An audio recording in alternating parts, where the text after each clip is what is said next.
नमस्कार. श्री स्वामी समर्थ. आपल्या शांतीवन वृद्धाश्रमाच्या कहाण्या तिथल्या आजी आजोबांच्या तुम्ही नेहमीच ऐकत असतात, पण आजच्या ब्लॉगमध्ये काहीतरी आपण नाविन्यपूर्ण आणि छान असं ऐकणार आहोत. आणि आपले सगळ्यांचे आवडते जे खास माझे व्हिडिओ बघतात, फॉलो करतात यूट्यूब, इंस्टाग्राम, फेसबुकला, तर सगळ्यांना खरवंडीकर बाबा फेमस आहे, सगळ्यांना माहिती आहे आणि सगळ्यांना मेन म्हणजे आवडतात असे हे खरवंडीकर बाबा. आज छोटीशी त्यांची स्टोरी मी तुमच्यासोबत शेअर करणार आहे, कारण त्यांनाही ती कहाणी किंवा ती छोटीशी स्टोरीज सांगायला सगळ्यांनाच आवडेल. तर खरवंडीकर बाबांचा प्रवास जो आहे तो आपल्या शांतीबनमध्ये गेले 2 वर्षापासून जास्त झालेला आहे. सुरुवातीला त्यांच्या मिसेस बाबांसोबतच राहत होत्या, पण कालांतराने वृद्धापकाळाने आजींचं निधन झालं आणि त्या गव्हर्नमेंट सर्वंट होत्या. पण शेवटी म्हणतात ना, परमेश्वर काही ना काही गोष्टी आपल्यासाठी करून ठेवलेल्या असतात. तसंच बाबांच्या प्रवासामध्ये बायको गेल्यानंतर पुढे काय, तर आज त्यांच्या बायकोच्या पेन्शनवरती तर त्यांचं आयुष्य सुखाने आणि आनंदाने जगतायत. कारण त्यांना बीपी आहे, शुगर आहे, महिन्याच्या गोळ्यांचा खर्च आहे, खूप साऱ्या गोष्टी प्रत्येक व्यक्तीसाठी माणसासाठी लागत असतात. तर बाबांचा खडतर प्रवास म्हणजे छोटासा एक असा होता की लग्नानंतर काही वर्ष सुखाचे आनंदाचे गेले, त्यानंतर सुद्धा गेले. पण आज त्यांना अशा ठिकाणी इथे आणलं परमेश्वरांनी की इथे त्यांना परमेश्वरांनी जरी मुलं दिली नाही, पण आपल्या शांतीवनमध्ये प्रत्येक व्यक्तीला जे आपल्या इथे आनंदाने काम करतात, प्रेमाने सेवा करतात सगळ्यांची, अशा व्यक्तींना त्यांनी मुलगा आणि मुली त्याचा एक आदर दिला आहे आणि ते आपलं असं त्यांना मानतात की हीच माझी मुलं आहे. आज परमेश्वरांनी त्यांच्या पदरी मुलं जन्माला येऊ दिली नाही, पण आज आमच्या रूपात ते मुलांना बघतात. तर हा स्वभाव बाबांचा आम्हाला नेहमीच आवडतो. त्यामुळे त्यांच्यासोबत आमचं प्रत्येक बॉन्डिंग, मी असो किंवा आमच्या ऑफिसमध्ये संतोष सर असो, आमच्या सिस्टर असो, कुणी असो, आमच्या प्रत्येक व्यक्तीसोबत बाबांचं बॉन्डिंग खूप छान झालेलं आहे. तर बाबा आपल्या शांतीबनमध्ये 2 वर्षापेक्षा जास्त दिवस राहत आहेत आणि आजींना जाऊन किती वर्ष झाले? 2 वर्ष पूर्ण झाले आपल्या शांतीबनमध्येच. आणि आजारी पण होत्या. आजार पण तसं वर्ष त्यांचं घरीच गेलं, काहीच खात वगैरे नव्हत्या. आणि त्याच्यानंतर इथे आणल्यानंतर 1 महिन्यातच आजी गेल्या, कारण जेवण अजिबात करत नव्हते. 3च दिवस होते ना, 3 दिवस आपल्या इथे ठेवलं शांतीबनमध्ये आणि जेवण अजिबात करत नव्हत्या. आणि बाबा त्याच्यानंतर खूप डिस्टर्ब होते, डिप्रेशनमध्ये होते, कारण आज आपल्या पोटी मुलं नाही, पण जी अगदी जवळची अशी होती ती व्यक्ती पण आपल्या आयुष्यात नसल्यामुळे माणूस किती खचून जातो हे तुम्हा सर्वांना सगळ्यांनाच माहिती आहे. तर त्या ह्याच्यातनं बाबा पूर्णपणे बाहेर आले आणि जिथे त्यांना अजिबात जी शक्ती नव्हती की रोडवर चालण्याची पण, किंवा कॅपॅसिटी नव्हती की मी एवढं चालेल की नाही, मी एवढं. तर बाबांचा असा छोटासा प्रवास तुम्हा सर्वांना आवडायला नक्कीच आवडेल आणि मला तर माहीतच आहे, प्रत्येक मेंबरला आपल्या इथे माहिती आहे शांतीबनमधील. तर एक स्ट्रगल लाईफ आणि स्ट्रगल लाईफ नंतरचं त्यांचं पुढचं आयुष्य त्यांनी कसं जगलं आपण नक्कीच ऐकूयात.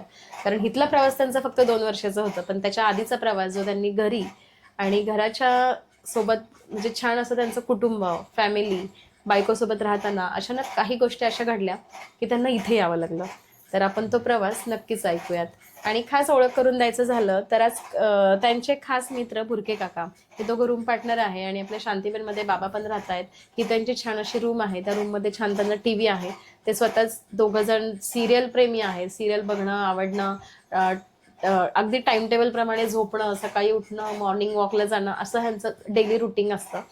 पण ह्या प्रवासामध्ये एक आपल्या आयुष्यातील घडून गेलेला छोटासा खडतर प्रवास आपण ऐकूयात बाबांच्याच कडून. छोटस सुरुवातीचं स्ट्रगल लाईफ सांगा. इकडे बघा, इकडे बघा.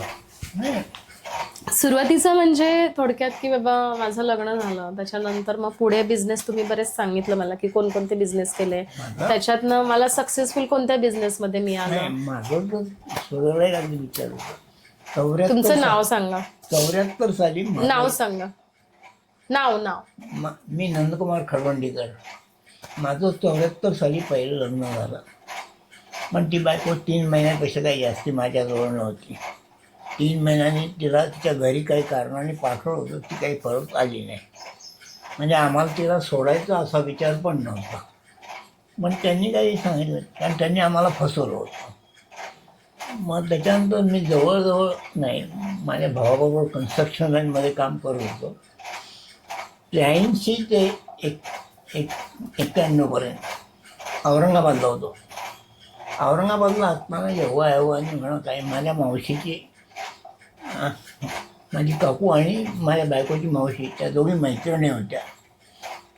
त्यांनाही तिचं लग्न लावून द्यायचं होतं की पुढं तिचं कोणीतरी आयुष्य चांगलं राहावं म्हणून. आणि हवाने आम्हाला आमचं लग्न झालं. पण तिथून पुढे 40 वर्ष मात्र आम्ही दोघांनी चांगले काढले. अरे थोडं चढउतार आले, त्या चढउतार काही कारण आमचा बिझनेसमध्ये होता तो एकदम डाऊन झाला मध्ये. त्याच्यात नंतर आम्ही तिघही भाऊ स्वतंत्र काम करतो. 15 साली माझा भाऊ पण गेला. त्याच्यानंतर आम्ही 3 भाऊ आहोत. पण 3 भाऊ असताना त्यातला एक भाऊ मला आजही मला जवळ आहे, म्हणजे जवळ असायचे. तो मला विचारतो, कुठल्या गोष्टीचं कमी पडू देत नाही. तोही रोज इथे येत होता पहिल्या, कारण माझी काळजी होती.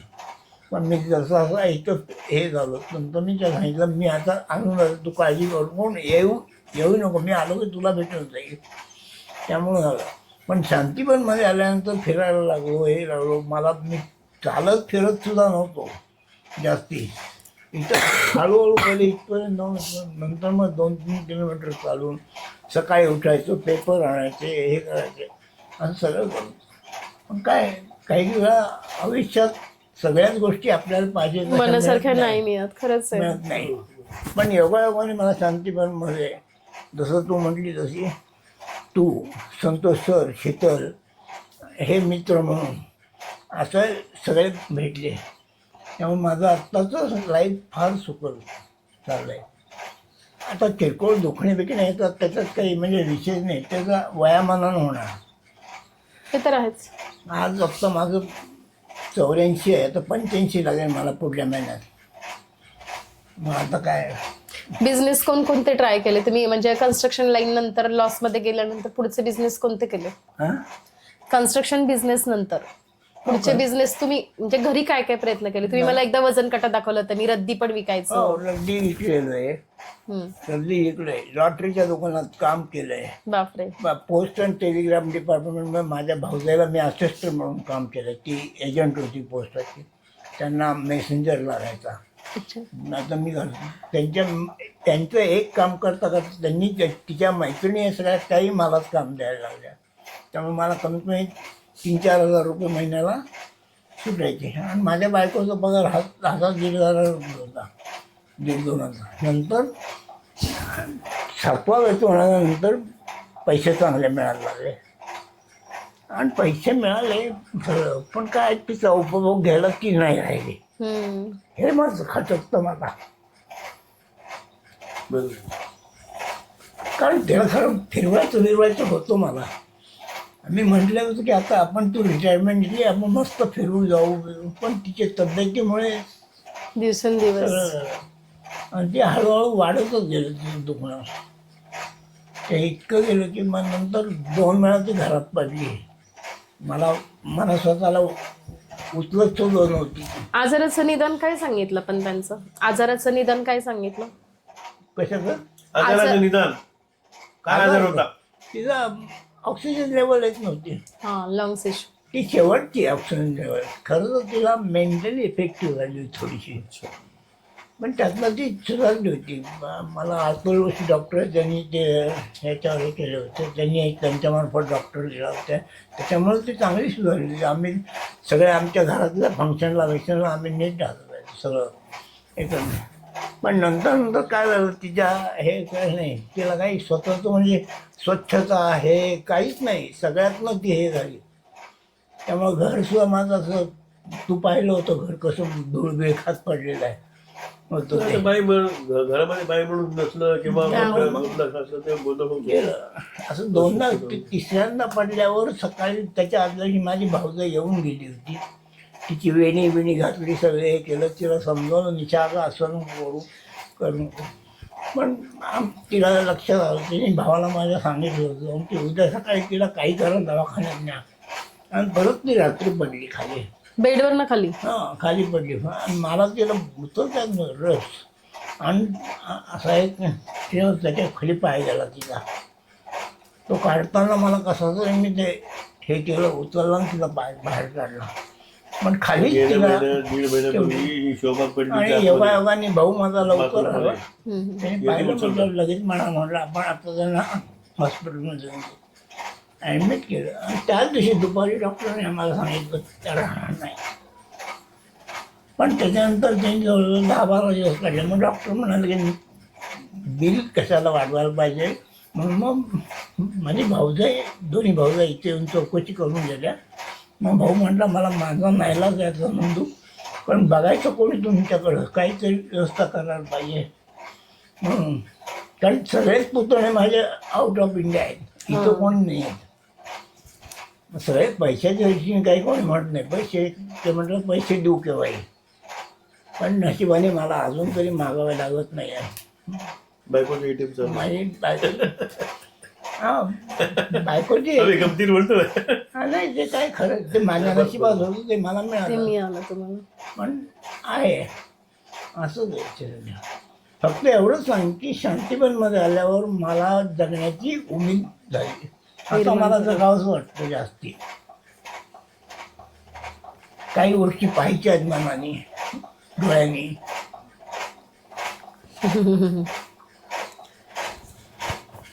तुम्ही म्हणजे आधी भावामध्ये राहिला होते ना, नंतर मग सेपरेट राहायला लागले ना? हां, आधी भावामध्ये राहिला होते ना?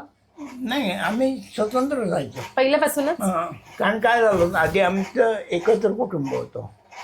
पण माझ्या भावाला चढउतार असे 2-3 वेळा झाले होते. अच्छा. मग एकदा चढउतार असं झालं. आमच्या भाऊजाईचं त्यावेळेस पटलं नाही. म्हणजे बघ पैसे द्यायचे, मग आता मी पैसे द्यायचे हे करायचे. मग माझा धाकटा 4 नंबर भाऊ जरा विचित्र पडला. त्यामुळे मग तो म्हटला की आपण आता स्वतंत्र होऊ सगळे. मग आम्ही स्वतंत्र झालो. बरोबर आहे. मी बरेच वर्ष म्हणजे 8 सालापर्यंत मी भाड्याच्या जागेत राहत होतो. 8 साली मला भावानी त्याचे हा 2 रूम मला दिला राहायला. मग इथे भाडं वगैरे नाही ना दिलं? आज नावाला 1500 रुपये भाडं होतं.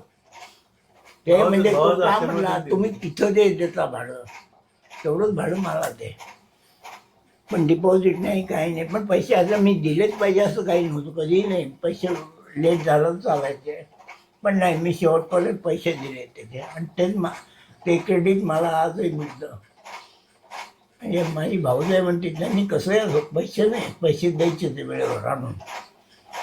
माझ्यापेक्षा माझ्या बायकोला जास्ती हे होतं की पैसे, लोकांचे पैसे नाही ठेवायचे, पैसे लगेच खरंच द्यायचे. आहे, दिलं पाहिजे. म्हणजे देणी जर राहिली बरोबर. तर ती लगेच ऑफिसमधनं कर्ज काढायची, आणायची, मला म्हणजे पैसे देऊन टाक सगळ्यांचे, इतकं तिचं होतं. पण इतरांचे पैसे नाही ठेवायचे. मग त्याचे पगारातनं जायचे ते करून पैसे. आहे ना, फक्त 7 वर्ष तिने आधी नोकरी सोडली. आणखीन 7 वर्ष राहिले असते त्यांनी केले असते नीट, पेन्शन जावे मिळाले. हां. अजून तिला जवळजवळ 2-3 लाख रुपये मिळाले असते ग्रॅज्युटी बिज्युटीची. पण ते काय आपल्या नशिबात नव्हतं, त्याला काही इलाज नाही. आणि ती तयारच नाही ना, नोकरी सोडली. मी रोज आणायला जायचो, पोचवायला जायचो तिला ऑफिसमध्ये. सकाळी सोडायचो तिला ऑफिसला नेऊन स्टेशनला, आणि कोथरूड स्टेशनला जायचं. स्टेशनहून परत ते 4 वाजता मला बरोबर फोन करणार, मला घ्यायला येतो ना तू. तिला फोन लावता येत नव्हता, ती लावून घ्यायची तिकडनं. शिकली नव्हती, पण काही त्याच्यात खूप चांगले गुण होते. आणि नशिबाने शेवटचे 40 वर्ष आम्ही दोघांनी जे काढले ते खरंच चांगले झाले. आणि माझ्या वडिलांची इच्छा होती की माझं लग्न व्हायला पाहिजे दुसरं. माझ्या भाऊजाईची इच्छा होती. मी नाही म्हणत, माझी आई मी विरुद्ध होतो की काही आता गरज नाही, लग्न मी करायचं नाही. पण योगायोगाने तेच आम्ही औरंगाबादला गेलो. मी गेलो तर 1 महिना राहिला औरंगाबादला. भाऊ म्हटलं 1 महिन्यात मी तुला बोलवते, दुसरा मनुष्य ठेवू आपण साईटवर, पण 1 महिनाभर थांबतो. आमच्या आईला विचारलं मी पाठवू का 1 महिना त्या तिकडं. आई म्हणाली पाठव. मी 1 महिना म्हणून गेलो. 7 वर्ष औरंगाबादमध्ये झाले, 7-8 वर्ष. आणि इतकं होतं की संपूर्णपणे सगळी साईट, औरंगाबादच्या सगळी कामं माझ्या जीवावर होती. मला कित्येक त्याच्यात अशी वेळ आली होती की मला पैसे वरच्यावर कमवता आले असते, पण मी तसलं काहीही केलेलं नाही. आणि एकदा वेळ येते त्याला समजल्यावर तो मला म्हटलं, वेळ आहेस तू, ते करायला पाहिजे होतं, फायदा झाला असता. पण प्रामाणिकपणे पैसे टिकवलेले पैसे कायम टिकतात. नाही पण मला ते पटत म्हणून तो आमच्या आईला म्हणायचा म्हणजे तो कसाही असो, तो जर शिकला सवरला असता पुढं आणखीन, तुला माझ्यापेक्षा पुढं गेला असता. आणखीन काय पाहिजे होतं आपल्याला. मग काय, किती वर्ष जगायचंय अजून? हा किती वर्ष जगायचं? कशाचं किती वर्ष जगायचं आहे? जगायचं? किती वर्ष जगायचंय ते काय ते आपल्या हातात आपल्या नाही, हातात पण इच्छा आहे. इच्छा आहे. हा. प्रबळ इच्छा आहे. हा? प्रबळ इच्छा आहे. हा. तुमच्यापेक्षा जास्त जगायचं त्यांना. असं मी पण आता 80 मध्ये आहे, काय सांगता येत नाही. असं काही नाही, प्रत्येकाच्या तब्येतीवर प्रकृतीवर हे अवलंबून असतं. ते काय आता माने काका किती फिरत होते, आता माने काकांचे एकदम हे झाले. तर त्या 2 महिन्यात तर जास्त नाही वेळ नाही झाली. अजिबात नाही. नाही तर पहिले लांब फिरायचे. मला त्यांनी शिकवलं, इकडनं जायचं तर तिकडून जायचं, आपण जाऊ येऊ. आणि साऱ्या रस्त्याने, त्या रस्त्याला ह्या रस्त्यात सगळे कुत्रे मांजरी त्यांचे होते. त्यांना ते प्रत्येकाला बिस्किट देणार, हे करणार, असं होतं. म्हणून संपलं. मुख्यमंत्री तर अशा प्रकारे खरवंडीकर बाबांचा जो स्ट्रगल लाईफ होतं, प्रत्येकाच्या आयुष्यात काही ना काही स्ट्रगल लाईफ असतं, त्याच्याशिवाय आयुष्य आपलं पुढे जातच नाही. तसंच खरवंडीकर बाबांच्या आयुष्यात म्हणजे आधी त्यांचं लाईफ असं थोडं भावांचा सपोर्ट असल्यामुळे चांगल्या प्रकारे झालं, आणि बायको अशी मिळाली की तिच्या पेन्शनवर ते त्यांचं शेवटचं आयुष्यापर्यंत ते जगू शकतात. नाहीतर आजकाल रक्ताची जरी नाती असली तरी 10 रुपये द्यायला पण पुढे मागे विचार करतात. आज बायको होती म्हणून ते आहे असं मला नक्कीच वाटतं. बरोबर आहे बरोबर, ना? आणि बायकोचं पेन्शन आहे म्हणून ते आनंदाने त्याचा उपभोग घेत आहेत किंवा त्यांच्या औषधांचा खर्च करतायत. आजारी पडले तर त्या अमाऊंटमधनं सगळ्या गोष्टींचा ते खर्च करतायत. म्हणजे आयुष्यात कोणी नसलं पण देवाने काहीतरी त्यांच्या पुढची तयारी करून ठेवली असं नक्कीच वाटतं. आणि बाबांचं खरं तर घरी असताना बायको आणि ते दोघंच एकटेपणा कुठेतरी जाणवत होता, पण आज परमेश्वराने त्यांना एक चांगली दिशा दाखवली. म्हणजे खरं तर त्यांच्या भावानेच आपल्या शांतीबन वृद्धाश्रमात ठेवलं. मोहन ते धाकटा भाऊ आहे ना, मोहन सारखं जाणं येणं वगैरे, फोनवर तर कॉन्टॅक्ट करणं. त्यांना इथे ठेवल्यानंतर त्यांनी स्वतःहून सांगितलं की माझ्यामध्ये असे खूप सारे चेंजेस झाले की आधी मी कुठेही बाहेर पडत नव्हतो, फिरत नव्हतो, कंटाळा यायचा किंवा नको वाटायचं, पण इथे आल्यापासून अशी लोक माझ्या आयुष्यात आली की त्यांचं वागणं, बोलणं, त्यांच्यासोबत रिलेशन्स, बॉन्डिंग, प्रेम, हे सगळं बघून आहे ना एक एनर्जी आली की चला आपल्या पाठीशी कोणीतरी आहे की जे आपली सेवा करतं, आपल्याला चौकशी करतं, काय हवंय काय नकोय, हक्काचं कोणीतरी आहे असं त्यांना इथे आल्यावर नक्कीच वाटलं. बाबांना 2 वर्ष पूर्ण होतील, पण आता पहाटे 5ला उठणं, चालणं, परत फिरून येणं, रोजचं रुटीन, जेवण, नाश्ता, असं छान त्यांचं लाईफ चाललंय. भाऊ आधेमध्ये भेटायला येत असतो, पण बायकोच्या आठवणी, जी आपली अर्धांगिणी होती, तिच्या आठवणी कधी संपत नाही. तर कधी विषय जर काढला तर बाबांच्या डोळ्यातनं पाणी आल्याशिवाय राहत नाही. तसंच त्यांनी त्यांचा जो संसार होता, जो एक भातुकलीचा, त्यांनी सगळा संसार आपल्या शांतीबनला दिला आहे. शांतीबनमधील आपलं अजून एक युनिट आहे बेगर बांधवांचं, तिथे त्यांचे घरातील भांडी, कप सेट, ग्लास सेट, त्याच्यानंतर सिलेंडर, अशी काही त्यांनी की मला ते विकायचं नाही पण एका ठिकाणी तुम्हाला मदत होईल माझ्याकडनं, फुल ना फुलाची पाकळी, ह्या हेतूने त्यांनी त्यांचा राजाराणीचा संसार आपल्या शांतीबनला दिला. असं ही बाबांची छोटीशी कहाणी. जेव्हा आम्ही त्यांच्या घरी गेलो तेव्हा मलाही डोळे भरून आले, कारण त्या घरामध्ये होत्या फक्त आठवणी. घर होतं बंद, पण घरात शिरल्या शिरल्या असं वाटलं की खूप आठवणी इथे जोडलेल्या आहेत की त्यांच्या अगदी रक्ताच्या नात्याच्या पलीकडे जीवाभावाच्या आणि प्रत्येक शेवटच्या श्वासापर्यंत तिथे जोडलेलं आहे असं मला खरंच वाटलं. कारण सगळं त्यांचं बेड म्हणा किंवा भांडी म्हणा, गॅसची शेगडी म्हणा, प्रत्येक वस्तू त्या बायकोचा सहवास लाभत होता त्या आठवणींमधनं. आणि म्हणूनच त्यांनी त्यांचा पूर्ण संसार आपल्या शांतीबनला दिला.